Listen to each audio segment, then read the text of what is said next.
Halo, nama saya Regi Dewan Santika dari Prodi Sistem Informasi, ingin mengerjakan tugas 2 jaringan komputer. Jadi langsung aja. Di sini tugasnya di bagian kiri ya. Praktikan setiap materi yang dijelaskan, yaitu ini CD, CLS, CLS, dir, ipconfig, ping, netstat, net, root. Dan saya sudah merangkum kesimpulan-kesimpulan tentang apa itu CD dan bagaimana cara menggunakannya, fungsi-fungsinya dari CD, CLS, slash tanda tanya, ipconfig, ipconfig all, release, renew, display DNS, flush DNS, sampai ping, sampai root, sampai net. Sudah saya rangkum, jadi tinggal dipraktikkan saja di CMD. Jadi langsung aja. Sini saya ketik CD ya. CD ini fungsinya untuk mengubah direktori aktif di command prompt. Sebagai contoh penggunaan, di sini saya working directory saya sedang di user dalam folder users. Lalu akan saya coba ganti seperti yang ada di Word. Ya, folder kerjanya sudah berubah jadi ke users. Nomor 2, CLS. Fungsinya adalah membersihkan layar command prompt, menghapus semua teks yang ada di layar dan mengembalikannya ke keadaan kosong. Jadi semua hasil kerja saya tadi yang barusan itu, kalau saya ketik perintah CLS maka akan terhapus dan bersih. Ya, seperti itu contohnya. Nomor 3, CLS. Fungsinya adalah menampilkan bantuan atau informasi mengenai perintah CLS termasuk opsi-opsi yang bisa digunakan bersama perintah tersebut. Jadi fungsinya adalah menampilkan bantuan atau help dalam bahasa Inggris. Ya, fungsi CLS adalah clear the screen. Nomor 4, ini fungsinya adalah menampilkan bantuan untuk perintah dir yang digunakan untuk menampilkan daftar isi dari direktori saat ini. Opsi garis miring menunjukkan informasi tambahan atau parameter yang bisa digunakan dengan perintah dir. Ya, ini sebenarnya yang tanda tanya ini sama dengan bantuan atau help. Lalu nomor 5, ipconfig. Fungsinya adalah menampilkan informasi konfigurasi jaringan dari komputer termasuk alamat IP, subnet mask, dan gateway default untuk semua data jaringan yang ada. Ya, ini untuk menampilkan IP configuration. Nomor 6, ipconfig all. Fungsinya adalah menampilkan informasi lengkap mengenai konfigurasi jaringan termasuk detail adapter jaringan, alamat MAC, DNS, DHCP, dan lain-lain untuk setiap koneksi jaringan yang aktif.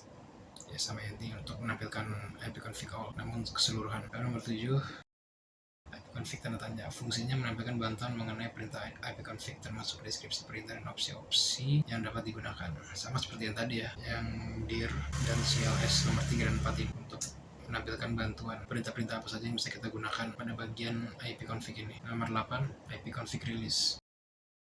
Fungsinya adalah melepaskan alamat IP yang diberikan oleh DHCP server. Untuk semua adapter jaringan ini akan menghilangkan alamat IP yang ada dan mempersiapkan komputer untuk memperoleh alamat IP baru.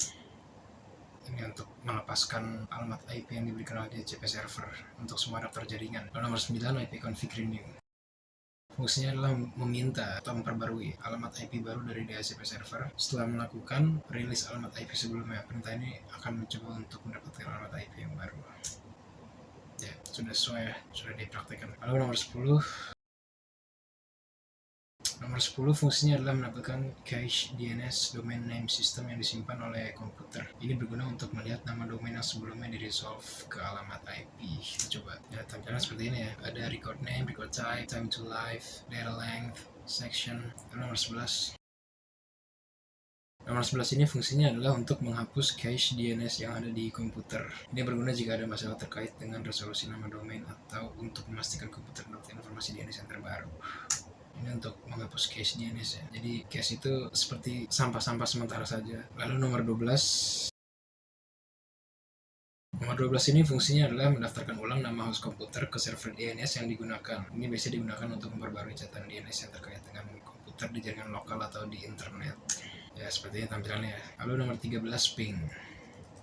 Mengirimkan paket ICMP echo request ke alamat IP atau domain untuk memeriksa apakah perangkat atau server tertentu dapat dijangkau dan seberapa cepat responnya. Perintah ini sering digunakan untuk mengecek konektivitas jaringan ya.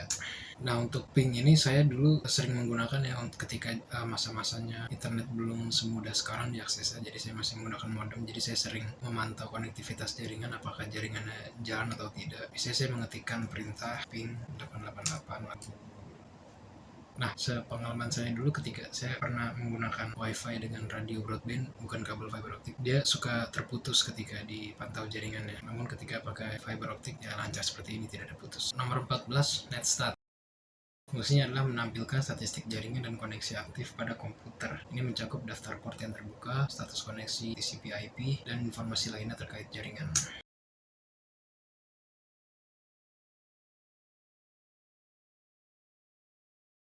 Ya, tampilannya seperti ini ya. Semua koneksi aktif yang saya gunakan. Sekarang nomor 15.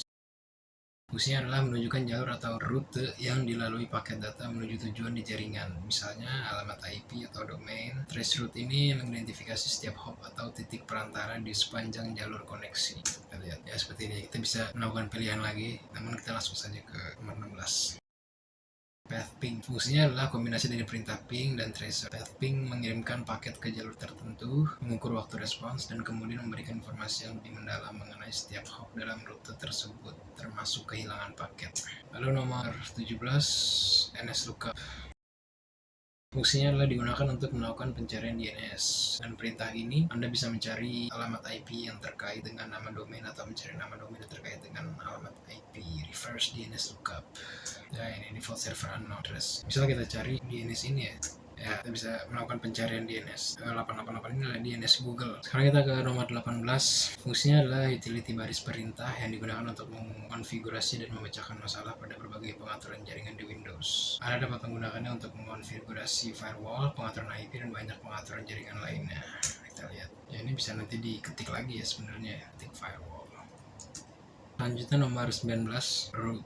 Fungsinya adalah menampilkan atau mengonfigurasi tabel routing di sistem operasi. Tabel routing adalah daftar aturan yang digunakan oleh sistem untuk memutuskan rute mana yang akan digunakan untuk mengirimkan paket jaringan. Ya, seperti ini tampilannya ya. Lalu nomor 20, net. Fungsinya adalah merupakan perintah yang digunakan untuk mengonfigurasi dan mengelola pengaturan jaringan. Beberapa sub perintah yang sering digunakan dengan net termasuk netuse untuk menghubungkan drive jaringan. Netuser. Oke, kita coba. Kita akan coba lihat netuser. Ya, ini tampilannya ya. Mengelola akun pengguna. Ini adalah akun pengguna yang saya gunakan. Oke, sepertinya sudah cukup untuk tugas 2 jaringan komputer ini. Saya sudah mempraktikkan semua sesuai dengan tugas ini dari 1 sampai 20. Kurang lebihnya mohon maaf apabila ada salah kata atau salah dalam mengerjakan tugas. Apabila saya ada salah-salah dalam mengerjakan tugas, boleh di komen. Sekian tugas 2 dari saya.